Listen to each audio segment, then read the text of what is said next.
Who is supposed to file an ITR?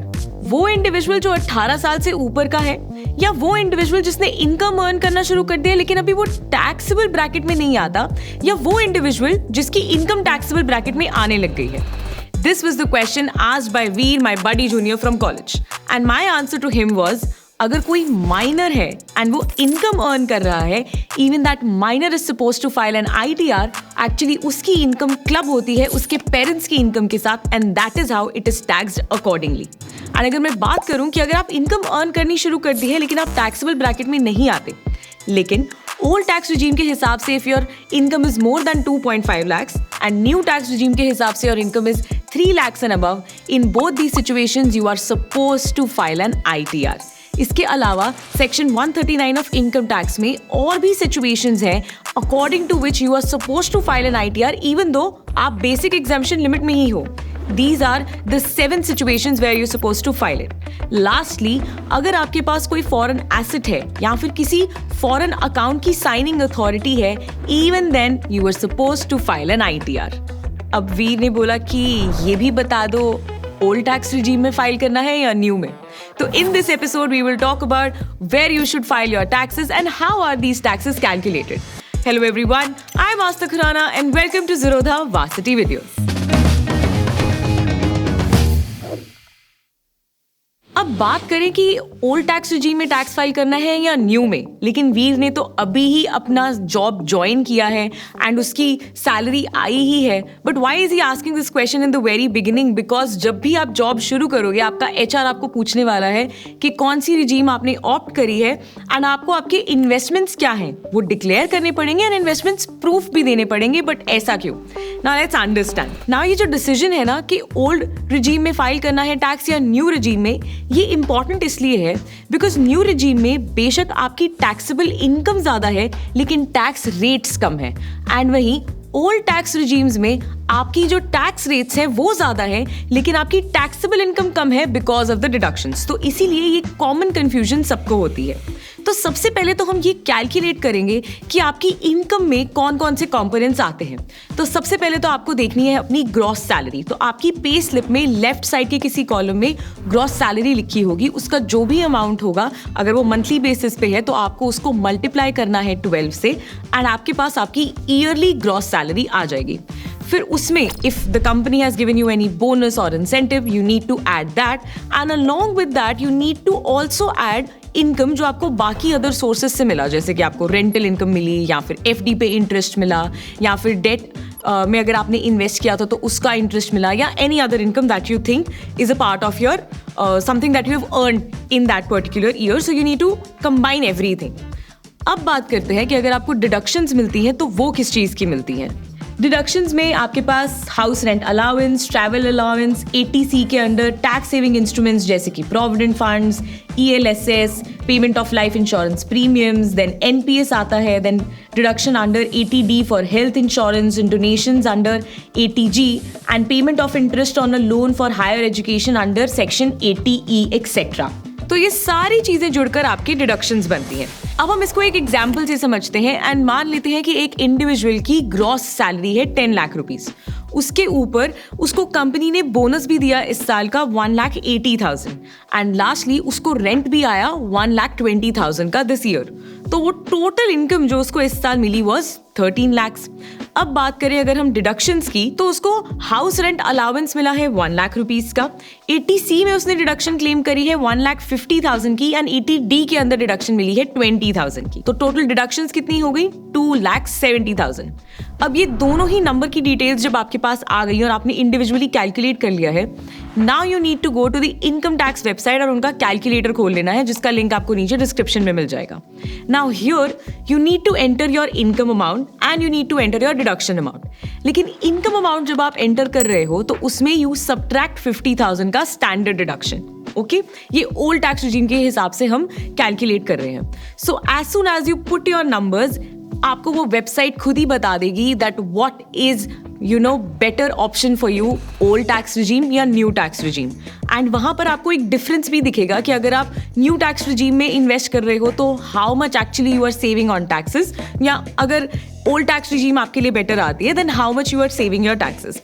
बस एक point का ध्यान रखना, जब आप वहाँ पे व्यू डिटेल्स में क्लिक करोगे तो दोनों ही केसेस में जो सैलरी है ना वो बराबर की ली गई होगी जो आपका इनकम होगा, लेकिन न्यू टैक्स रिजीम के हिसाब से 25,000 और माइनस होने चाहिए थे, बिकॉज अब न्यू टैक्स रिजीम में जो स्टैंडर्ड डिडक्शन है वो 50,000 का नहीं है, 75,000। नाउ ये जो डिसीजन है ना old tax regime and new tax regime का, ये डिपेंड करता है आपकी इनकम एंड डिडक्शंस पे। तो किसी साल अगर ये दोनों में चेंजेस हो रहे हैं तो आपकी रिजीम जो भी आप चूज करोगे उसका डिसीजन भी ऑटोमेटिकली चेंज हो जाएगा। Starting from financial year 23-24 new tax regime is going to be the default regime. तो अगर आपको ओल्ड टैक्स रिजीम चूज करनी है, so you need to specify it properly. But अगर by the end of the year you realise कि actually आपके लिए दूसरी रिजीम ज्यादा बेटर थी, तो you can change your regime, but इस केस में आपको आपके इन्वेस्टमेंट प्रूफ्स देने पड़ेंगे because of the change in the region. Now आपका एचआर आपसे ये सारी details start of the financial year में क्यों मांगता है, बिकॉज इसी के बेसिस पर आपका टीडीएस कैलकुलेट होता है एंड उसके बाद ही आपको आपकी सैलरी मिलती है। अब एक चीज का और ध्यान हमने ये रखना है that every year the slab rates are announced. तो अगर उनमें कोई भी चेंज होगा then decision to choose old tax regime या new tax regime are subject to changes, so keep that in mind. Now Veer was asking me कि हमने पिछले 3 एपिसोड्स में बात करी थी equity investments like mutual fund, stocks and ETFs में, तो ये कैसे टैक्स होते हैं। तो सबसे पहले आपको 2 टर्म्स का मतलब पता होना चाहिए। One is short term capital gain and another is long term capital gain. अब स्टॉक्स एंड म्यूचुअल फंड्स के लिए जो शॉर्ट टर्म का पीरियड है that is less than 12 months, यानी कि 1 साल के अंदर अंदर इज शॉर्ट टर्म एंड 1 साल के बाद 12 महीनों के बाद इज लॉन्ग टर्म। लेकिन हर एसेट क्लास के लिए ये short term and long term का जो डेफिनेशन है या जो टाइम पीरियड है वो डिफरेंट हो सकता है। तो अगर मैं सबसे पहले स्टॉक्स की बात करूं जिसका शॉर्ट टर्म का पीरियड क्या है, लेस देन 1 ईयर, तो उस केस में जो आपके ऊपर टैक्स डिडक्ट होगा, जो भी आप प्रॉफिट या गेन अर्न करोगे, दैट विल बी 20%। एंड अगर आप अपने गेन को रियलाइज करते हो after 1 year then you will be tax according to 12.5%। And यही सेम ट्रीटमेंट आपको equity mutual funds and equity ETFs में भी मिलता है। सो यहाँ पर एक और चीज का ध्यान रखना है, when you are investing in the equity mutual funds, so that particular mutual fund should have 65% exposure to equities. Only then this particular tax rates will be applicable. अगर मैं डेट म्यूचुअल फंड्स या फिर date ETFs की बात करूं तो उस case में whatever gain you are earning, चाहे वो आप 1 साल में कर रहे हो या 1 साल बाद कर रहे हो, all that gains are added into your tax slab rates and then you are taxed accordingly. And यही सेम ट्रीटमेंट डिविडेंड्स के केस में भी होता है। जिस भी साल में you are earning a dividend, that dividend gain is added into your income component and then it is taxed according to your slab rate. Now वीर ने मुझसे इतने सारे क्वेश्चंस पूछे, I had one question for Veer and मैंने उसे बोला कि मान लो कि एक इंडिविजुअल की salary after standard deduction of 75,000 15 lakh की है, तो न्यू टैक्स रिजीम के हिसाब से 15 लाख पे कितना टैक्स लगेगा।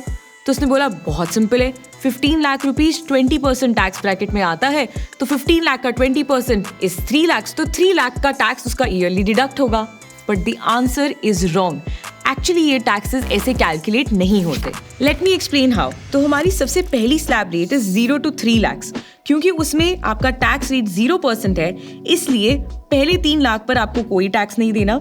नेक्स्ट 4 lakhs पे you are only suppose to pay 5% according to the slab rate, उसमें आपका टैक्स बनता है 20,000 का। फिर 7 से 10 लाख यानी कि 3 lakhs के ऊपर आप 10% टैक्स पे करोगे विच इज 30,000। फिर नेक्स्ट जो हमारी स्लैब रेट है 15% आप पे करोगे आपकी 2 लाख की इनकम पे विच इज 30,000 एंड लास्ट के 3 लाख पर आप 20% पे करोगे एंड दैट इज 60,000। तो जब आप इन सबको ऐड करोगे तो आप रियलाइज करोगे that the amount of tax that you have to pay is not 3 lakhs but only 1,40,000 rupees. And this is how taxes are calculated in our country. अब वीर कहता कि okay I have one last question, ये ITR मुझे खुद file करनी है या मुझे CA हायर करना ही पड़ेगा। तो इसका आंसर बहुत सिंपल है। अगर तो आपकी ट्रांजैक्शन सिंपल थी कि सैलरी आई, आपको 1-2 इनकम्स आई एंड आपके पास नॉर्मल डिडक्शंस हैं, तो in that case you can do it yourself. लेकिन अगर थोड़ी कॉम्प्लेक्स ट्रांजैक्शंस हैं, जैसे कि there was capital gain on stocks या फिर म्यूचुअल फंड्स, आपने कोई प्रॉपर्टी का सेल किया है या फिर आपके पास फॉरेन एसेट्स हैं, उस केस में नॉट दैट कि आप अकेले कर नहीं सकते, but it will be better to hire a CA who can do it for you because it might be difficult for you to do it. Now there is one more thing that you need to know and that is about AIS, जिसका full form है annual information statement. इस statement में एक tax payer की सारी ही details होती हैं जो कि हमें फॉर्म 26A के अंडर मिलती हैं। इसमें TDS TCS ट्रांजैक्शंस के अलावा एक इंडिविजुअल का इंटरेस्ट, डिविडेंड या फिर stock market transactions, mutual fund transactions etcetera की डिटेल्स सबकी सब हमें इसमें मिलती हैं एंड ये टैक्स फाइल करने में बहुत हेल्प करता है, फिर चाहे आप खुद करो या you go with the CA। I hope आपको टैक्सेस के बारे में बहुत कुछ सीखने एंड समझने को मिला होगा and now you are no more intimidated about taxes. Even though taxes में और बहुत सी चीज़ें हैं सीखने के लिए जो अब आप धीरे धीरे सीख सकते हैं। So this was the last class 8 of basic finance around taxes. हमने आज से पहले जितनी भी क्लासेस में जो भी स्टडी किया है आप उसको इन डिटेल जरूर अंडरस्टैंड करना, उसके बारे में और पढ़ना एंड समझना and you can find all that on Varsity modules chapter because they will help you become a better investor in your upcoming life and I hope इसके थ्रू आप अपनी इन्वेस्टमेंट जर्नी की शुरुआत कर सकते हैं। See you in the upcoming videos. Happy investing. Bye bye.